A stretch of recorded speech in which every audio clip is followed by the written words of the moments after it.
89.6 FM Sargakshetra. ഇന്ന് ജനുവരി 26 republic day India മഹാരാജ്യം ആഘോഷിച്ചുകൊണ്ടിരിക്കുമ്പോൾ നമ്മൾ Sargakshetra 89.6 FM ഇമ്മിണി ബെല്ലിരാളിൽ രാജ്യത്തിന് അഭിമാനമായ ലോകരാജ്യങ്ങൾക്ക് മുന്നിൽ ഇന്ത്യയെ പ്രതിനിധീകരിച്ചുകൊണ്ട് കേരളത്തെ പ്രതിനിധീകരിച്ചുകൊണ്ട് മിന്നും പ്രകടനം കാഴ്ചവെച്ച former Indian cricket player Tinu യോഹന്നാനോടൊപ്പം ആഘോഷിക്കാനായിട്ട് പോകുവാണ്. അതുപോലെ തന്നെ മുൻ കേരള ക്രിക്കറ്റ് ടീം കോച്ചായിരുന്നു, നിലവിൽ ആന്ധ്രാപ്രദേശിന്റെ ക്രിക്കറ്റ് ടീം കോച്ചായ ടിനു യോഹന്നാൻ സാറിനെ വെൽക്കം ചെയ്യുന്നു. Sir, welcome to the show. Thank you so much. Hi everybody. Hi sir, how are you? I'm good. Thank you. എല്ലാവർക്കും നമസ്കാരം. സാറ്, എന്താണ് പുതിയ വിശേഷങ്ങൾ? എന്താണ് സാറിന്റെ വിശേഷം? അത് തന്നെ ചോദിച്ചു തുടങ്ങാം. വിശേഷം ഇപ്പോൾ പോണ്ടിച്ചേരിയിലാണ്. രഞ്ജി ട്രോഫിയുടെ ഒരു 2 കളി ബാക്കിയുണ്ട് സീസൺ അവസാനിക്കാനായിട്ട്. അപ്പൊ അത് ആന്ധ്ര ടീമിന്റെ കോച്ചാണെന്ന് പറഞ്ഞല്ലോ. അപ്പം ടീമുമായിട്ട് പോണ്ടിച്ചേരിയിൽ ഞങ്ങളുടെ 6ാമത്തെ കളി കളിക്കാനായിട്ട് വന്നിരിക്കുകയാണ്. അടിപൊളി. അപ്പം ആ ഒരു വിശേഷത്തോടനുബന്ധിച്ച് തന്നെ എനിക്കൊരു കാര്യം ചോദിക്കാനായിട്ടുണ്ട്. ആന്ധ്ര ടീമിന്റെ കോച്ചാണ്. സോ രഞ്ജി പ്രതീക്ഷകൾ എന്തൊക്കെയാണ്? രഞ്ജി പ്രതീക്ഷകൾ ക്വാളിഫൈ ആവാനായിട്ടുള്ള പ്രതീക്ഷകളില്ല. പക്ഷെ നല്ലതായിട്ട് സീസൺ അവസാനിപ്പിക്കാം എന്നുള്ള ഒരു പ്രതീക്ഷയിലാണ് മുന്നോട്ട് പോകുന്നത്. അപ്പം നമുക്ക് നല്ല രീതിയിൽ തുടങ്ങാൻ പറ്റില്ല. രഞ്ജി ട്രോഫി 3 തോൽവിയിലാണ് നമ്മൾ തുടങ്ങിയത് സത്യം പറഞ്ഞാല്. ആദ്യം 3 മാച്ചുകൾ, പക്ഷെ പിന്നെ അടുത്ത 2 മാച്ച് നല്ല രീതിയിൽ തിരിച്ചു വരികയും ഇപ്പോൾ ടീം നല്ല സ്ട്രോങ് ആയിട്ട് നിൽക്കുന്നുണ്ട്. അപ്പം ഒരു ഫൈറ്റ് ബാക്ക് കാണിച്ച് പ്ലെയേഴ്സ് എല്ലാവരും നല്ലൊരു പ്രകടനം കാഴ്ചവെച്ചുകൊണ്ടിരിക്കുന്നു. നല്ലതായിട്ട് അവസാനിപ്പിക്കാനായിട്ട് നമ്മൾ നോക്കുകയാണ്. അങ്ങനെ രഞ്ജി പ്രതീക്ഷകൾ മുന്നോട്ട് പോകുന്നു. നമ്മൾ എത്രമാത്രം നമുക്ക് കൊടുക്കാനായിട്ട് പറ്റുന്നോ അത്രയും നമ്മൾ കൊടുക്കുക, അതാണ് നമ്മുടെ മെയിൻ ഉദ്ദേശം അല്ലേ? അത്രയും ചെയ്യാൻ പറ്റുള്ളൂ. നമ്മള് നമ്മുടെ കടമകള് പ്രോസസ്സ് കൃത്യമായിട്ട് ചെയ്യുക. ബാക്കി റിസൾട്ട്സ് വരും. ഒരുപാട് അൺസർട്ടനിറ്റീസ് ഉള്ള ഗെയിമാണ്. അതുകൊണ്ട് തന്നെ നമ്മുടെ കയ്യിലില്ലാത്ത കാര്യങ്ങൾ ഒരുപാടുണ്ട്, കൺട്രോൾ ചെയ്യാൻ പറ്റാത്ത കാര്യങ്ങളുണ്ട്. അപ്പം എല്ലാം ഒരുമിച്ച് വരുമ്പോൾ റിസൾട്ട് വരും. നമ്മൾ സയ്യദ് മുസ്താഖ് അലി 10 വർഷത്തിന് ശേഷം ആന്ധ്ര ക്വാളിഫൈ ചെയ്തിരുന്നു. സയ്യദ് മുസ്താഖ് അലി നോക്കൌട്ട് റൗണ്ടിലേക്ക്. എല്ലാം വലിയൊരു നേട്ടം തന്നെയാണ്. ഓക്കെ, അങ്ങനെ നമ്മൾ ആ ഒരു വർഷത്തെ വിശേഷങ്ങൾ നമ്മൾ കേട്ടു. ഇനി ടിനു യോഹന്നാൻ എന്ന ആ ഒരു ക്രിക്കറ്റ് പ്ലെയറിന്റെ വിശേഷങ്ങൾ കേൾക്കാനായിട്ടുണ്ട്. ക്രിക്കറ്റ് പ്രേമികളായുള്ളവരൊക്കെ ഈ ഒരു പേര് കേട്ടപ്പോൾ തന്നെ എനിക്ക് ഒന്ന് സ്റ്റക്കായി. ഇനി മൊത്തം കേട്ടിട്ടേ ഞങ്ങൾ പോകുന്നുള്ളൂ എന്ന് പറഞ്ഞിങ്ങനെ വെയിറ്റ് ചെയ്യുന്നുണ്ടായിരിക്കും സാറിന്റെ വിശേഷങ്ങൾ കേൾക്കാനായിട്ട്. കേൾക്കാം ഇമ്മിണി വിളിലാളിലൂടെ. So keep on listening to Sargakshetra 89.6 FM. കാതോരം കരുതലായി കാലത്തിനൊപ്പം. 89.6 FM Sargakshetra. സർഗക്ഷേത്ര 89.6 FM ഇമ്മിണി ബെല്ലിരാളാണ് റിപ്പബ്ലിക് ഡേ സ്പെഷ്യൽ ഗസ്റ്റായി നമ്മുടെ കൂടെ എന്നുള്ളത് former Indian cricket player Tinu Yohannan. Sir, നമ്മളിങ്ങനെ സാറിന്റെ നിലവിലത്തെ വിശേഷമായ ആന്ധ്ര ടീമിന്റെ കോച്ചായിട്ടുള്ള ആ വിശേഷങ്ങളൊക്കെ നമ്മൾ കേട്ടു. ഇനി സാറിന് ആദ്യമേ തന്നെ ഒരു സെഗ്മെന്റിലേക്ക് സ്വാഗതം ചെയ്യുവാണേ. ഈ സെഗ്മെന്റ് എന്താന്ന് പറഞ്ഞാൽ, ഞാൻ സാറിന്റെ ലൈഫിൽ ഇമ്പോർട്ടൻ്റ് ആയിട്ടുള്ള 2 ഡേറ്റ്സ് പറയുന്നു. ഈ ഡേറ്റ്സിന്റെ ഒരു ഡേറ്റ്സ് പറയുമ്പോൾ എന്താണോ ഓർമ്മ വരുന്നത് അത് പറയുക. ഓക്കെ അല്ലേ? Okay. First date 3rd December 2001. Test debut. Okay, എന്താണ് ഫസ്റ്റ് ഡെബ്യൂയെ കുറിച്ച് പറയാനായിട്ടുള്ളത് സാറിന്? ശരിക്കും ഒരു സ്വപ്ന സാക്ഷാത്കരമായ നിമിഷമായിരുന്നു അത്. നമ്മള് പന്തെടുത്ത് എറിഞ്ഞു തുടങ്ങിയപ്പോ തൊട്ട് അത് ആഗ്രഹിച്ചാണ് തുടങ്ങിയത്. സ്കൂൾ ക്രിക്കറ്റ് ആയാലും സ്കൂൾ ക്രിക്കറ്റിൽ നിന്നാണ് തുടങ്ങിയത്. അപ്പം ആ ഒരു പ്രായത്തിൽ തന്നെ എങ്ങനെയെങ്കിലും ഇന്ത്യക്ക് കളിക്കണം, ജേഴ്സി അണിയണം എന്നുള്ള ഒരു ആഗ്രഹത്തിൽ തുടങ്ങി. അത് സാക്ഷാത്കാരമായ ഒരു ദിവസമായിരുന്നു. അത് മനോഹരമാക്കിയത് കൂടെ സച്ചിൻ ടെണ്ടുൽക്കറും സൗരവ് ഗാംഗുലിയും രാഹുൽ ദ്രാവിഡിന്റെ ഒക്കെ സാന്നിധ്യമായിരുന്നു. ഓക്കെ, അങ്ങനെ ആ ഒരു ദിവസം നമ്മുടെ ലൈഫിൽ ഒരു മെമ്മറബിൾ ഡേ ആയി നമ്മൾ കുറിച്ചുകൊണ്ടിരിക്കുമ്പോൾ മറ്റൊരു ദിവസത്തിലേക്ക് പോയാലോ? തീർച്ചയായിട്ടും. Okay, next day 1979 February 18. ഒരുപാട് വർഷം പഴക്കമുള്ളതാന്ന് എല്ലാരും വിചാരിക്കും. പ്രായം അറിയിച്ചു. എന്തായാലും എന്റെ ജന്മദിനമാണത്. അതെ, അത് സ്പെഷ്യൽ ആയത് തീർച്ചയായിട്ടും മാതാപിതാക്കൾക്കായിരിക്കും. മാതാപിതാക്കൾക്കുള്ള ഒരു ഗ്രാറ്റിറ്റ്യൂഡ് അറിയിക്കാനുള്ള ഒരു വളരെ ഗ്രേറ്റ്ഫുൾ. അപ്പം ഇത്തവണത്തെ ബർത്ത്ഡേ എന്തെങ്കിലും സ്പെഷ്യൽ ആയിട്ട് നമ്മൾ ആഘോഷിക്കാൻ വല്ല പ്ലാൻ ഉണ്ടോ? അതെ, ബർത്ത്ഡേ വരുന്നെന്ന് ഓർപ്പിച്ചത് നന്ദി. ഈ യാത്രയുടെ ഇടയിൽ അതൊക്കെ മറന്നിരിക്കുകയായിരുന്നു. Advance happy birthday sir. Thank you so എനിക്ക് മച്ച്. തോന്നുന്നു ഞാൻ ഭയങ്കര ഹാപ്പിയാണ് സാറിനെ പോലെ ഒരു ലെജൻഡിനോട് സംസാരിക്കാനായിട്ട് പറ്റി, സാറിനെ നേരിട്ട് ബർത്ത്ഡേ വിഷസ് അറിയിക്കാനായിട്ട് പറ്റി. ആൻഡ് ഓൾസോ സാറിന്റെ ഈ വർഷത്തെ ബർത്ത്ഡേ ആദ്യം വിഷ് ചെയ്തത് ഞാനായിരിക്കും അല്ലേ? തീർച്ചയായിട്ടും ഈ വർഷത്തെ ഒരു പ്രത്യേകത ഇതായിരിക്കും. ഒന്ന് 45 വയസ്സത്തേക്കും, രണ്ടാമത് വീട്ടിൽ ബർത്ത്ഡേ ആഘോഷിക്കാൻ കിട്ടുമെന്ന് പ്രതീക്ഷിക്കുന്നു. രഞ്ജി ട്രോഫി കഴിഞ്ഞു വീട്ടിലായിരിക്കും. വളരെ നാൾക്ക് ശേഷമാണ് വീട്ടിൽ സ്പെൻഡ് ചെയ്തൊരു ബർത്ത്ഡേ കിട്ടാൻ പോകുന്നത്. ഓക്കെ, അപ്പൊ എന്തായാലും വീട്ടിൽ സ്പെൻഡ് ചെയ്യാനായിട്ട് പറ്റട്ടെ, അവരുമായിട്ടൊരു നല്ലൊരു മൊമെന്റ് ചെറിഷ് ചെയ്യാനായിട്ട് പറ്റട്ടെ. ഒരു അഡ്വാൻസ് ഹാപ്പി ബർത്ത്ഡേ വിഷ് നേർന്നുകൊണ്ട് ഇമ്മിണി ബെല്ലരാളിൽ നമ്മുടെ കൂടെയുള്ളത് former Indian cricket player Tinu Yohannan സാറാണ്. സാറിന്റെ വിശേഷങ്ങളൊക്കെ കേട്ടറിയാം. So keep on listening to Sargakshetra 89.6 FM. കൂടെയുള്ളത് ജോ ആണ്. 89.6 FM സർഗക്ഷേത്ര.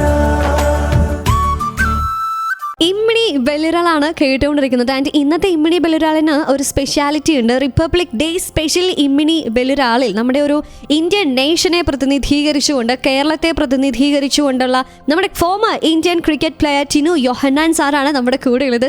സാറിൻ്റെ വിശേഷങ്ങളിലൂടെയാണ് നമ്മൾ ഇന്ന് കടന്നു പോയിക്കൊണ്ടേയിരിക്കുന്നത്. അങ്ങനെ നമ്മൾ നിലവിലത്തെ വിശേഷങ്ങളോടുകൂടെ സഞ്ചരിച്ചു. അതുപോലെ തന്നെ സാറിൻ്റെ ലൈഫിലെ ഇമ്പോർട്ടൻറ്റ് ഡേറ്റ്സിനെ കുറിച്ച് നമ്മൾ സംസാരിച്ചു. ഇനി അടുത്തത് ചോദിക്കാനായിട്ടുള്ളത്, നമ്മളൊന്ന് പിന്നോട്ടൊന്ന് സഞ്ചരിക്കുകയാണ്. സംഭവം എന്ന് വെച്ചാൽ 2009 എന്ന് പറയുമ്പോൾ ഒരുപാട് പ്രത്യേകതകളുള്ള വർഷമാണ്. IPL സംബന്ധിച്ചിടത്തോളം നല്ല പ്രത്യേകതകളുള്ള വർഷമാണ്. ഓരോന്നോരോന്നായിട്ട് പറയുവാണെങ്കിൽ കെവിൻ പീറ്റേഴ്സൺ ക്യാപ്റ്റനായി വന്ന ഒരു സമയമാണ്. അതിനുശേഷം അദ്ദേഹത്തിന് നാഷണൽ ഡ്യൂട്ടി കിട്ടി. അങ്ങനെ അനിൽ കുംബ്ലെ സാറ് വന്നു ക്യാപ്റ്റനായ വർഷം. ജനറൽ ഇലക്ഷൻ കാരണം മാച്ച് സൗത്ത് ആഫ്രിക്കയിൽ നടന്ന വർഷം. ആ സമയത്താണ് ടിനു യോഹന്നാൻ എന്ന പ്ലെയർ RCBക്ക് വേണ്ടി കളിക്കാനായിട്ട് വരുന്നത്. അപ്പം ആ ഒരു സമയത്തേക്ക് പോകുവാണെങ്കിൽ എന്തൊക്കെയാണ് ആ ഒരു 2009 RCB മാച്ച്, IPL ഒക്കെ ഓർമ്മ വരുന്ന എന്തൊക്കെ കാര്യങ്ങളാണ് സാർ? അത് ശരിക്കും ഓർമ്മ വരുത്തുന്നത് എൻ്റെ ഒരു രണ്ടാം ജന്മം എന്നാണെങ്കിൽ പറയാം. 2009 എന്ന് പറയുമ്പോൾ എന്താ 2007 ഒരു സമയമുണ്ടായിരുന്നു. ഞാൻ വളരെ ബുദ്ധിമുട്ടിലൂടെ എൻ്റെ ക്രിക്കറ്റിംഗ് കരിയറിൽ കടന്നുപോയൊരു സമയമായിരുന്നു. അതൊരു വലിയ ഇഞ്ചുറി വന്നു. ഇഞ്ചുറി ശേഷം ഞാൻ എൻ്റെ ബോളിംഗ് തന്നെ മറന്നുപോയ ഒരു സാഹചര്യം ഉണ്ടായിരുന്നു. അതായത് പന്ത് പിടിക്കുമ്പം തന്നെ കൈകളൊക്കെ വിറച്ചു തുടങ്ങും. പിന്നെ ഓട്ടം, എൻ്റെ റണ്ണപ്പ് തന്നെ, എൻ്റെ ബോളിംഗിൽ ഏറ്റവും പ്രത്യേകത തന്നെ റണ്ണപ്പായിരുന്നു. ആ റണ്ണപ്പ് തന്നെ എന്നിൽ നിന്ന് വിട്ടുപോയ ഒരു സമയമുണ്ടായിരുന്നു. ഒരുപാട് മെന്റലി ആയിട്ടുള്ള ഇഷ്യൂസ് ഒക്കെ ആയിരുന്നു അത് കൂടുതലും, ഒരു ആങ്സൈറ്റി അങ്ങനെയൊക്കെ. പക്ഷെ അതിൽ നിന്നെല്ലാം തിരിച്ചു വന്ന് 2008 കേരള ടീമിന് വീണ്ടും കളിച്ചു. 2008, 2009 വളരെ നല്ലതായിട്ട് ബോൾ ചെയ്തുകൊണ്ടിരിക്കുന്ന ഒരു സമയമായിരുന്നു. അപ്പം ആദ്യം മുതൽ തന്നെ തുടങ്ങേണ്ട ഒരു അവസ്ഥയായിരുന്നു 2008, 2009 സീസണിൽ. അങ്ങനെയാണ് RCBയുടെ കോച്ച്, അന്ന് കോച്ചായിരുന്ന റേ ജെന്നിങ്സ് വന്ന് കേരളത്തിന്റെ ഒരു മാച്ച് ബാംഗ്ലൂർ വെച്ചിൽ ആവാൻ തീർന്നു. അങ്ങനെയാണ് അദ്ദേഹം റെക്കമെൻഡ് ചെയ്തിട്ടാണ് എന്നെ RCBയിൽ അന്ന് സെലക്ട് ചെയ്തത്. അപ്പൊ ഇന്ത്യക്ക് കളിച്ച് 8 വർഷം കഴിഞ്ഞിരുന്നു. ഇന്ത്യ റെക്കഗ്നിങ് അതിൽ നിന്നൊക്കെ ഒരുപാട് ദൂരെയായിരുന്നു ആ സമയത്ത്. അങ്ങനെയാണ് RCB അവര് അന്ന് എന്നെ സെലക്ട് ചെയ്ത് ടീമിലെടുക്കുകയും ചെയ്തത്. അത് വലിയ ഒരു തിരിച്ചുവരവ്, എനിക്ക് തന്നെ ഭയങ്കര സാറ്റിസ്ഫാക്ഷൻ തരുന്ന ഒരു ഇവന്റ് ആയിരുന്നു അത്. സൂപ്പർ. ഈ വർഷങ്ങൾ പിന്നിടുമ്പോൾ IPLും ഇങ്ങനെ പിന്നിട്ടുകൊണ്ടിരിക്കുമ്പോൾ സാറ് മാച്ചസ് ഒക്കെ കാണാറുണ്ടായിരിക്കും. അപ്പം ഈ മാച്ചൊക്കെ കാണുമ്പോൾ അന്നത്തെ പ്രകടനം ഇന്നത്തെ പ്രകടനമൊക്കെ കുറെ മൊമെന്റ്സ് ഒക്കെ ഇങ്ങനെ നമുക്ക് വരുമല്ലോ, മെമ്മറബിൾ മൊമെന്റ്സ് ഒക്കെ. അങ്ങനെ ഓർമ്മയിലേക്ക് വരുന്ന എന്തെങ്കിലും മൊമെന്റ് ഉണ്ടോ സാർ? ഈ പുതിയ മാച്ചസ് ഒക്കെ ഇങ്ങനെ കണ്ടുകൊണ്ടിരിക്കുമ്പോൾ ഈ ഗ്രൗണ്ടിലാണ് ഞാൻ ഇങ്ങനെ അന്ന് ബൗൾ ചെയ്തത്, അങ്ങനത്തെ എന്തെങ്കിലും ഓർമ്മകൾ ഷെയർ ചെയ്യാനായിട്ടുണ്ടോ? തീർച്ചയായിട്ടും കളിക്കുമ്പോൾ ഉള്ള ഓർമ്മകളുണ്ട്. അതായത് IPL കാണുമ്പോൾ നമ്മളും അതുപോലത്തെ കാര്യങ്ങളൊക്കെ ഗ്രൗണ്ടിൽ ചെയ്ത കാര്യങ്ങള്, അതായത് IPL കൂടുതൽ നമ്മൾ നോക്കുമ്പോൾ ബോളേഴ്സ് അവരുടെ സ്കില്ല് നമുക്ക് കാണുമ്പോൾ നമുക്ക് ആ സ്കില്ലൊക്കെ ഉണ്ടായിരുന്നു, അല്ലെങ്കിൽ ഉപയോഗിക്കായിരുന്നു എന്നുള്ള ചിന്തകളൊക്കെ ഒരുപാട് വരുമായിരുന്നു. ഈ സ്ലോവർ ബോൾ ആണെങ്കിൽ യോർക്കർ ആയാലും ബൗൺസർ ആയാലും അതുപോലത്തെ കാര്യങ്ങള്. പക്ഷെ മനസ്സിൽ വരുന്ന ഏറ്റവും നിറഞ്ഞു നിൽക്കുന്ന ഒരു ഓർമ്മ ഈ T20 വരുന്ന മുമ്പിട്ട് ഈ ഫോർമാറ്റിന്റെ ഒരു പരീക്ഷണ ഘട്ടത്തിൽ എനിക്ക് 2003, 2004 ഈ ഷോർട്ടർ ഫോർമാറ്റ് എന്നുള്ളൊരു കാര്യം ആദ്യം എക്സ്പെരിമെന്റ് ചെയ്ത് തുടങ്ങിയ സമയം. അപ്പോഴാണ് ന്യൂസിലാൻഡിൽ വെച്ചിട്ട് ഒരു 10 ഓവർ ഗെയിം ന്യൂസിലാൻഡിൽ വെച്ചിട്ട്, ന്യൂസിലാൻഡ് ടൂർ ഇന്ത്യ ചെയ്തപ്പോൾ അവർ കളിച്ചിരുന്നു. അപ്പൊ ന്യൂസിലാൻഡിനെതിരെ അപ്പം ഒരു ബോളറിന് 2 ഓവറാണ് കിട്ടുന്നത്. അന്ന് ന്യൂസിലാൻഡിനെതിരെ ഇന്ത്യ ഒരു കളി കളിക്കാൻ എനിക്ക് ഒരു കളിക്കാൻ ഒരു ഭാഗ്യം കിട്ടി. അപ്പം നെയ്ത്ത് ലാസ്റ്റിൽ സ്റ്റീഫൻ ഫ്ലെമിംഗ് ഒക്കെ പോലൊരു ബാറ്റ്സ്മാൻമാർക്ക് പന്തെറിയാൻ നല്ല, ആ 2 ഓവറിൽ 2 വിക്കറ്റ് എടുക്കുകയുണ്ടായിരുന്നു. അപ്പം T20 ഫോർമാറ്റില് നോക്കുമ്പോൾ അവിടെയാണ് തുടക്കം ശരിക്കും ഈ ലോക ICC തന്നെ ഈ ഒരു ഫോർമാറ്റിലേക്ക് കൂടുതലും ശ്രദ്ധ കൊണ്ടുവരാൻ തുടങ്ങിയത്. അപ്പം അങ്ങനത്തെ ഒരു കളിയിലൊക്കെ കളിക്കാനും ഭാഗമാവാനൊക്കെ കഴിഞ്ഞിരുന്നു. അപ്പൊ കാണുമ്പോൾ തീർച്ചയായിട്ടും ഇപ്പോഴത്തെ സമയങ്ങളിൽ ഒരുപാട് കുട്ടികൾക്ക് ഒരുപാട് അവസരങ്ങൾ ഈ ഒരു ഫോർമാറ്റ് കൊടുക്കുന്നുണ്ട്. ഇന്ന് ടെസ്റ്റ് ക്രിക്കറ്റിൽ വരെ സെലക്ഷൻ കിട്ടുന്നത് ഈ IPL നല്ലതായിട്ട് ചെയ്യുന്ന ആൾക്കാർക്ക് തന്നെ ടെസ്റ്റ് ക്രിക്കറ്റിൽ വരെ തിരിച്ചു വരാനായിട്ടുള്ള ഒരു സാഹചര്യമുണ്ട്. അപ്പം വളരെ ഓപ്പർച്യൂണിറ്റിയാണ് IPL എന്ന് പറയുന്നത്. നമുക്ക് ഇനിയും അല്ലേ വരും തലമുറയ്ക്ക് ഇങ്ങനെ ഒരു ഓപ്പർച്യൂണിറ്റി കിട്ടുന്നുണ്ടല്ലോ എന്നുള്ളൊരു സന്തോഷവും ഒക്കെ നമ്മൾ ഓരോ മൊമെൻറ്റും ഓരോ മാച്ചസും ഓർമ്മിപ്പിച്ചുകൊണ്ടേ ഇരിക്കുകയാണ്. കാരണം നമ്മുടെ കൂടെ ഇന്ന് സ്പെഷ്യൽ ഗസ്റ്റ് ആയിട്ടുള്ളത് കേരളത്തിന് അഭിമാനമായി, ഇന്ത്യക്ക് അഭിമാനമായ ടിനു യോഹന്നാൻ എന്ന ഫോമർ ഇന്ത്യൻ ക്രിക്കറ്റ് പ്ലെയർ ആണ്. സാറിൻ്റെ വിശേഷങ്ങൾ കേട്ടറിയാം. So keep on listening to Sargakshetra 89.6 FM. കാതോരം കരുതലായി കാലത്തിനൊപ്പം. 89.6 FM Sargakshetra. Welcome back to ഇമ്മിണി വെള്ളിരാൾ ഓൺ സർഗക്ഷേത്ര 89.6 FM. നമ്മളെയൊക്കെ ക്രിക്കറ്റ് കണ്ടുകൊണ്ടിരുന്ന ആ ഒരു കാലമുണ്ട്. ആ കാലത്ത് മിന്നും പ്രകടനം കാഴ്ചവെച്ച, അല്ലെങ്കിൽ സ്പീഡ് ബൗളർ എന്ന് നമ്മൾ വിളിച്ചുകൊണ്ടിരുന്ന, നമ്മൾ ആവേശം കൊള്ളിച്ചുകൊണ്ടിരുന്ന ദ ക്രിക്കറ്റ് പ്ലെയർ ടിനു യോഹന്നാൻ ആണ് ഇന്ന് നമ്മുടെ കൂടെ ഇമ്മിണി വെള്ളിരാളുള്ളത്. സാറിൻ്റെ വിശേഷങ്ങൾ ഓരോന്നായിട്ട് കേട്ടുകൊണ്ടിരിക്കുകയായിരുന്നു. കേരള ക്രിക്കറ്റ് ടീം കോച്ച് എന്ന നിലയിൽ എനിക്ക് സാറിനോടൊരു കാര്യം ചോദിക്കാനായിട്ടുണ്ട്. കാരണം ഇപ്പോൾ പല റീൽസിലാണെങ്കിലും, ഇപ്പം റീൽസിൽ വരുന്ന കമൻറ്റ് സെക്ഷനിലാണെങ്കിലും ചില പോസ്റ്റുകളിലാണെങ്കിലും ഒക്കെ പറയുന്ന ഒരു കാര്യമാണ്, നമ്മുടെ സഞ്ജു സാംസൺ എന്ന പ്ലെയറിനെ വേണ്ട വിധത്തിൽ ഉപയോഗിക്കുന്നില്ല എന്നുള്ളൊരു കാര്യം, ഒരു പ്രസ്താവന. അപ്പം ഇതിനെക്കുറിച്ച് സാറിന് എന്താണ് പറയാനായിട്ടുള്ളത് ആസ് എ മുൻ കേരള ടീം കോച്ച് എന്ന നിലയിൽ? സഞ്ജു സാംസണായിട്ട് വളരെ നല്ല ഒരു ബന്ധം, അത് കളിക്കുന്ന സമയത്ത് ഞാൻ സഞ്ജു സാംസന്റെ കൂടെ കേരളത്തിന് വേണ്ടി കളിച്ചിട്ടുണ്ട്. അതിനുശേഷം സഞ്ജുവിന്റെ കോച്ചായിട്ട്, അതായത് കോച്ചായിട്ട് പറഞ്ഞാൽ കേരള ടീമിന്റെ കോച്ചായിട്ട് സഞ്ജുവിന്റെ കൂടെ ജോലി ചെയ്യാനുള്ള ഒരു സാഹചര്യം വന്നിരുന്നു. ഇതിലെല്ലാം സഞ്ജുവിനെ പറ്റി മനസ്സിലായത് അദ്ദേഹം ക്രിക്കറ്റിനായിട്ട്, അതായത് ക്രിക്കറ്റ് മാത്രമാണ് അദ്ദേഹത്തിന്റെ ജീവിതം, വേറൊന്നും അദ്ദേഹത്തിന് ഇല്ല. അപ്പം അതിനുവേണ്ടി മാത്രം ആയിട്ട് ജീവിക്കുന്ന ഒരു ആളാണ് സഞ്ജു സാംസൺ. അപ്പം അദ്ദേഹത്തിന്റെ നേട്ടങ്ങൾ എന്ന് പറയുമ്പോൾ ഒരു കേരള എന്ന് വരുന്ന ഒരു പ്ലെയറിനെ സംബന്ധിച്ച് അത് തികച്ചും എക്സ്ട്രോർഡിനറി ആണ്. ഇപ്പൊ ഒരു വേൾഡ് കപ്പ് വിന്നറും കൂടെ ആയതിനു ശേഷം അത് ഒരു അൺബിലീവബിൾ ആയിട്ടുള്ള അച്ചീവ്മെന്റ് ആണ് അദ്ദേഹം നേടിയിട്ടുള്ളത്. അപ്പം അദ്ദേഹത്തിനെ പോലെ ഒരു പ്ലെയർ എന്ന് പറയുമ്പോൾ ഇന്ത്യൻ ടീമിൽ സ്ഥിരമായിട്ട് കളിക്കേണ്ടത് ഭയങ്കര ഇമ്പോർട്ടന്റ്. ടാലന്റ് വൈസ് നമ്മൾ നോക്കുവാണെങ്കിൽ ഇന്ത്യൻ ടീമിൽ തന്നെ അതുപോലെ ടാലന്റഡ് ആയിട്ടുള്ളൊരു മറ്റൊരു ബാറ്റ്സ്മാൻ ഉണ്ടാവൂല. അതുകൊണ്ടാണ് ലോക ക്രിക്കറ്റിൽ തന്നെ അന്താരാഷ്ട്ര നിലവാരത്തിൽ ഇപ്പം പോണ്ടിങ് പറഞ്ഞിട്ടുണ്ട്, നമ്മുടെ ബ്രയൻ ലാറ പറഞ്ഞിട്ടുണ്ട്, ഇന്ത്യയിൽ ഏറ്റവും ഇഷ്ടപ്പെടുന്ന ബാറ്റ്സ്മാൻ ആരാന്ന് ചോദിച്ചാൽ അവര് പറഞ്ഞ സഞ്ജു സാംസൺ എന്നാണെന്നാണ് പറയുന്നത്. അപ്പം നേരിട്ട് ഞാൻ കേട്ടിട്ടുണ്ട് ഇത് പറയുന്നത്. അത് മറ്റൊന്നും കൊണ്ടല്ല, അദ്ദേഹത്തിന്റെ പ്രതിഭ കാരണമാണ്. ഏതൊരു ബോളർ അദ്ദേഹത്തിന് പ്രശ്നമല്ല. ആ ബോളറിനെ ഡോമിനേറ്റ് ചെയ്യാനായിട്ടുള്ള ഒരു കഴിവുള്ള ഒരു ബാറ്റ്സ്മാനാണ് സഞ്ജു സാംസൺ. അപ്പോൾ സഞ്ജു സാംസൺ ഇനീഷ്യൽ ഇയേഴ്സിൽ അത്രയും കൺസിസ്റ്റന്റ് ആയിരുന്നില്ല.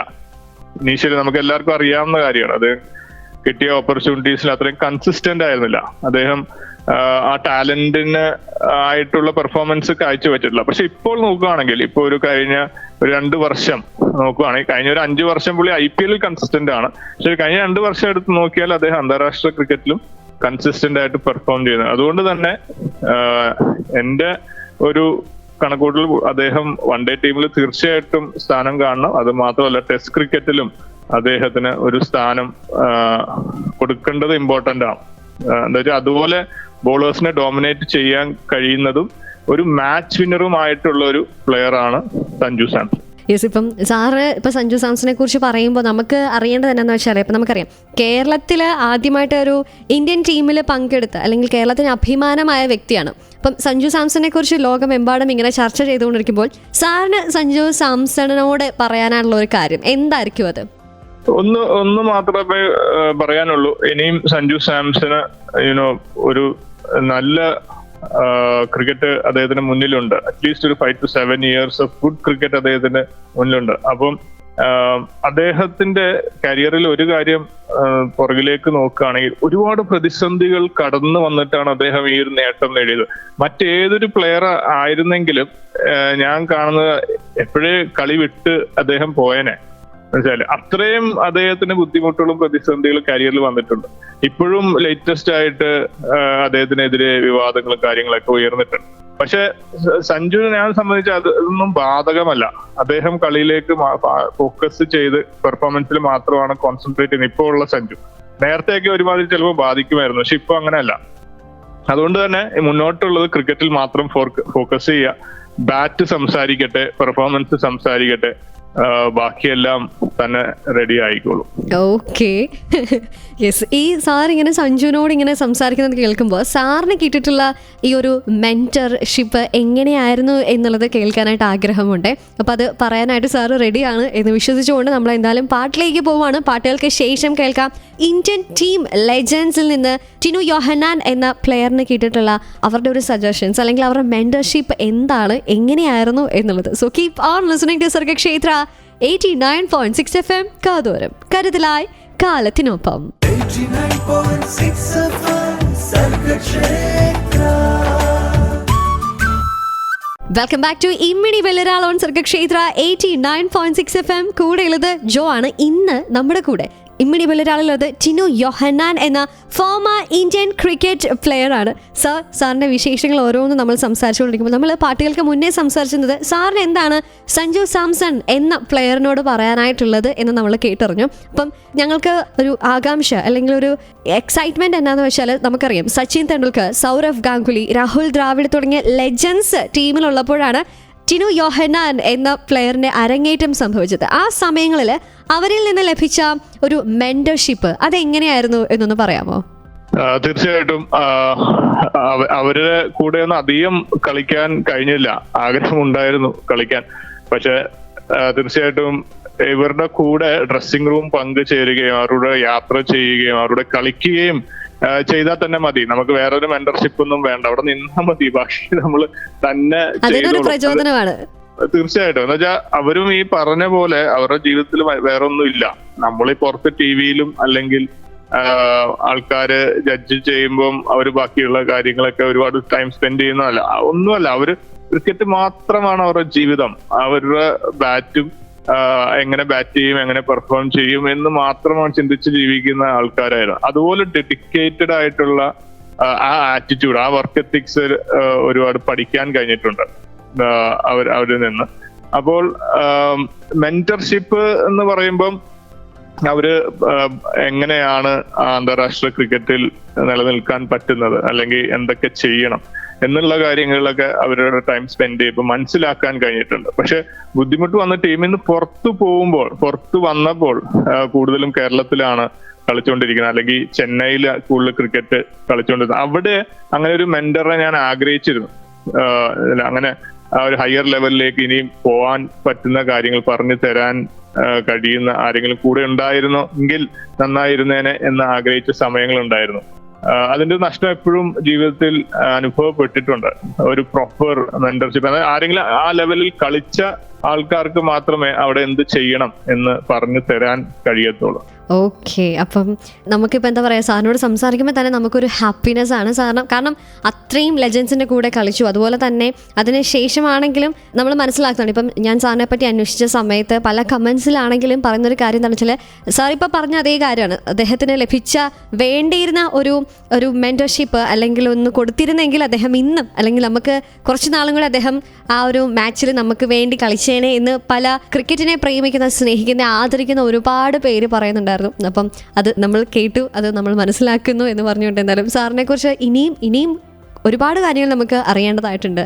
അറിയാം, കേൾക്കാം ഇമ്മിണി ബെല്ലിരാളിലൂടെ. So keep on listening to Sargakshetra 89.6 FM. കാതോർ കരുതലായി കാലത്തിനൊപ്പം. 89.6 FM സർഗക്ഷേത്ര.